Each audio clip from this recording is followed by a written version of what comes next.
The thunder rolled across the Texas plains like the voice of an angry god, rattling the wooden frame of the stagecoach as it lurched through another rut in the mud. Lightning split the horizon into fragments of fire, briefly illuminating an endless ocean of grass and mesquite that bent low against the storm's breath. Inside the swaying carriage, Marigold Thorne pressed her cheek to the glass, watching the world blur beneath the rain. Each bolt of lightning revealed her own reflection.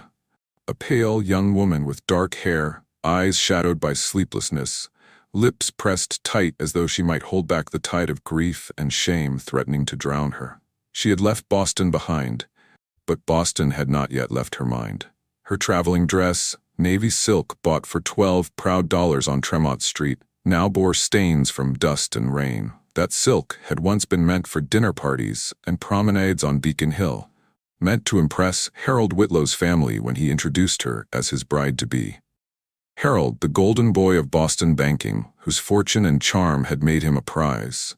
Harold, who had sworn her his devotion, who had slipped a ring on her finger beneath the glow of chandeliers. Harold, who had betrayed her with her own sister. The memory rose sharp as glass. She had opened Clara's bedroom door without knocking. Laughter had spilled out, the laughter of lovers too entangled to hear her steps, and when the door swung wide, her world ended. Harold's hands on Clara's waist, Clara's lips on his, both staring back at her in frozen guilt as though she were the intruder. In a single moment, she had become the object of pity, ridicule, and scorn. The whispers spread. The Thorne girl wasn't enough. Even her sister outshone her. In Boston parlors and drawing rooms, her name was spat out like spoiled wine. Her mother withdrew, ashamed. Her father could barely look at her. It was then she sold her grandmother's jewelry, packed what she could carry, and fled west. The advertisement had been small, tucked at the bottom of a newspaper page. Bookkeeper wanted. Lockwood Ranch, Texas. Room and board provided. She had folded that clipping so many times the edges grew soft as cloth. She had prayed over it, wept over it, until it became the only hope she had left. Now, after days of jolting travel, here she was, thousands of miles from Boston, chasing an unknown future through sheets of rain. End of the line, the driver bellowed over the storm. Lockwood Ranch, miss. Marigold clutched her satchel and stepped out before he could help her. She would not be pitied. The Texas wind hit her with the force of a blow, ripping pins from her hair and lashing wet strands across her cheeks. Her boots sank into mud that clung like chains. Ahead she saw only a cluster of weather-beaten buildings, bent against the storm as though the land itself had been fighting battles for centuries.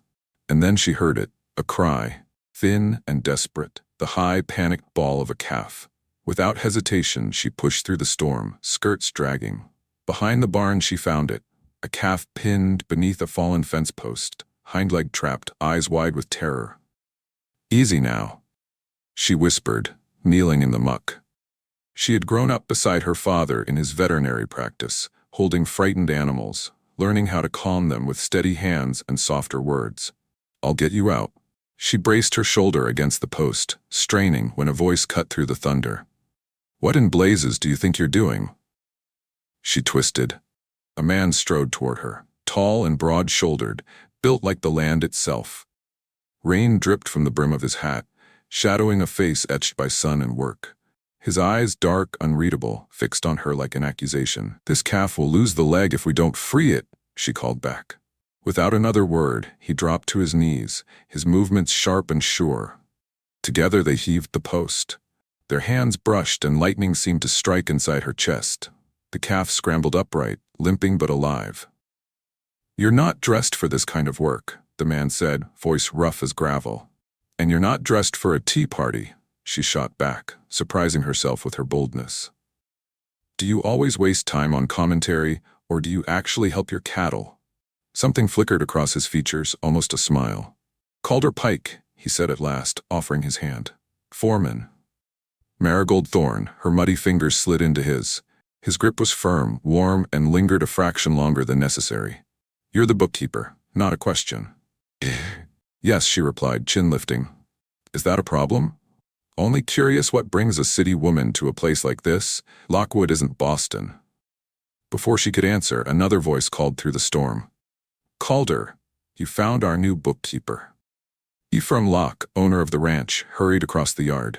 60 years had bent his frame but not broken his stride. Rain plastered his white hair flat, but his eyes were sharp. "Miss Thorne, welcome to Lockwood, though I'll admit, this isn't the reception we planned." "Thank you for the position," Marigold said, cheeks flushed. "I hope saving a calf won't reflect poorly on me." Locke laughed, booming. "Any woman who will kneel in the mud for a calf has her priorities right." But Calder Pike's eyes lingered on her, steady and unreadable, as though she were a riddle carved in granite. And right here, dear listener, is where the story truly begins. If the storm and sparks already have you hooked, tap that like button so I know you want more stories born from thunder and secrets. The ranch house was plain but sturdy, smelling of cedar and hearth smoke. Locke gave her a narrow room with a bed and a window facing endless pasture.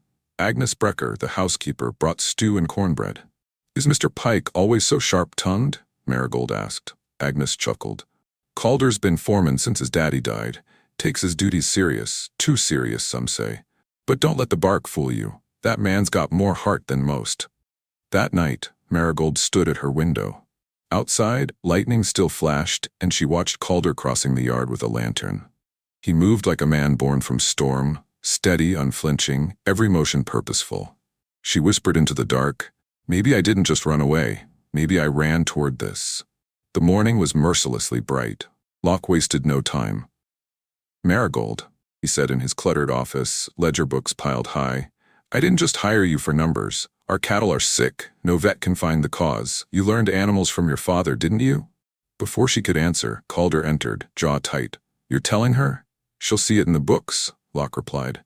"Better she knows." Marigold frowned. "Knows what?" Locke sighed. "The herd. Weak, listless, dying. It started months ago." "Have you tested water? Changed feed?" she asked quickly. Calder's voice cracked like a whip. "Stay out of it. Your job's numbers, not medicine." Heat flushed her cheeks. "And when your numbers show bankruptcy from dead cattle, should I just write it neatly in ink?" His eyes softened for a moment, then hardened again. "You don't understand what's at stake. Tell me, what do you think Calder Pike is hiding? Drop your theory in the comments." That afternoon, he saddled 2 horses. "Locke wants you to see the sick ones." "I've little riding experience," Marigold admitted. "The mare's gentle. You'll manage." His tone was brisk, but when she stumbled, his hands caught her waist. Steady, firm, lingering a second too long. They rode pastures where cattle grazed listlessly, ribs showing. Marigold knelt by the creek. The water looked clear, but smelled faintly metallic. "Has anyone tested this?" she asked. His pause was too long. "It's been looked at." "By whom?" "Not your concern," she snapped. "If you want help, you must trust me." He stepped closer, shadows in his eyes. "Trust gets people killed." That night, restless, she followed him to the barn. Through the boards she heard, "Tests confirm it," a man whispered. "Poison. Someone's contaminating the water upstream. Deliberate." Her heart froze. Calder's voice was grim. "Keep it between us. If word spreads, Lockwood's finished." So that was it. Poison. And Calder Pike was carrying the truth like a loaded gun. If that twist shocked you, hit subscribe. This storm has only begun. Days unraveled like a noose. Ledger entries falsified. Rusted chemical drums by the creek. And Calder's reluctant confession, there was gold in the hills. His father had discovered it when Calder was 12. Men had killed for it. Someone wanted Lockwood. The poisoned cattle were only one weapon. Then came the Dane brothers, Clovis and Ransom. Outlaws with hungry eyes. They kidnapped Calder, demanding the mine's location. Marigold, with Locke at her side, rode into the mountains. She carried a vial of clear liquid, pretending it was nitroglycerin. In a cabin stinking of sweat and fear, she held it high. "Release him, or I'll bring this whole place down." For a heartbeat, the world froze. Then chaos erupted. Gunfire, fists shouting. Calder broke free, bloodied but alive. Together they fought. By dawn, the Danes were shackled, but weeks later they escaped. They dragged Calder into the mine itself, demanding he reveal the gold. Marigold walked in alone. This time she carried a darker vial. "You want the gold? Then risk dying for it." She hurled it at a lamp. Flames roared. The mine collapsed, burying the fortune forever.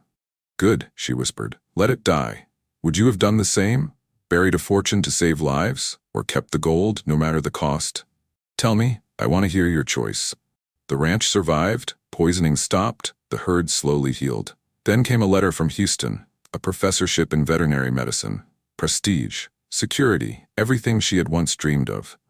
But standing in the barn beside Calder, watching calves stumble to their feet, she knew. Houston isn't my dream. This is. You are. His voice cracked like sunlight through storm.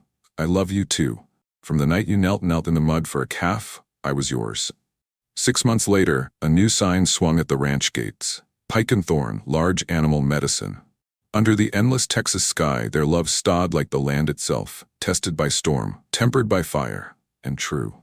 And if that ending left your heart racing, don't just ride off into silence. Tap like to honor Marigold's courage. Subscribe so you never miss the next tale, and share the story so others can feel the storm roll across their hearts too.